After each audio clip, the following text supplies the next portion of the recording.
रेणापूर लातूर रस्त्यावर सर्वपक्षीय रास्ता रोको आंदोलन। सोमनाथ सूर्यवंशी आणि संतोष देशमुख हत्या प्रकरणी चक्काजाम। सोमनाथ सूर्यवंशी आणि संतोष देशमुख हत्या प्रकरणी चक्काजाम केला जातोय। रेणापूरमध्ये पहिला भव्य मोर्चा निघाला होता संतोष देशमुख यांच्या हत्येच्या निषेधार्थ आणि आज तिथेच रास्ता रोको देखील बघायला मिळतोय। रेणापूर लातूर रस्त्यावर सर्वपक्षीय रास्ता रोको सुरू आहे। सोमनाथ सूर्यवंशी आणि संतोष देशमुख हत्या प्रकरणी चक्काजाम सुरू आहे।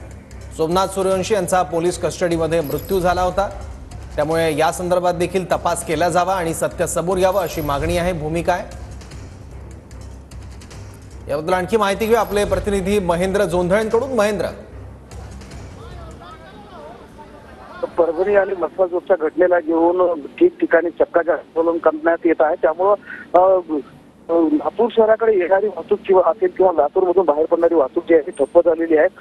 लातूर जवळच्या महापूर इथं रास्ता रोको सुरुवात झालेली आहे, त्यामुळे आंबेजोगाईकडून लातूरकडे येणारी जी आहे ती पूर्णपणे वाहतूक ठप्प झालेली आहे। या आंदोलनात सर्व स्तरातले लोक जे आहेत ते सहभागी झालेले आहेत, सर्व पक्ष संघटना सहभागी झालेल्या आहेत आणि एकमुखी त्यांची मागणी आहे की परभणी आणि मसवाजोगच्या घटनेमधले जे आरोपी आहेत तर कठोरातली कठोर शिक्षा व्हावी। जे फरार आरोपी अद्याप फरार आहेत त्यांचा शोध तात्काळ घेतला जावा, त्यांना अटक केली जावी आणि या घटनांचा निषेध करण्यासाठी म्हणून हा आंदोलन जे आहे ते केलं आहे।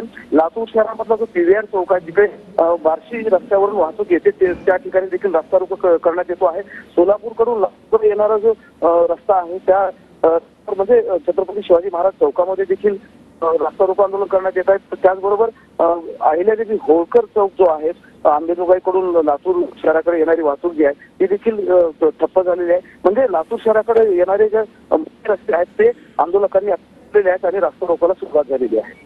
ठीक आहे, धन्यवाद महेंद्र या माहितीबद्दल। तर सोमनाथ सूर्यवंशी आणि संतोष देशमुख हत्या प्रकरणात हा चक्काजाम सुरू आहे।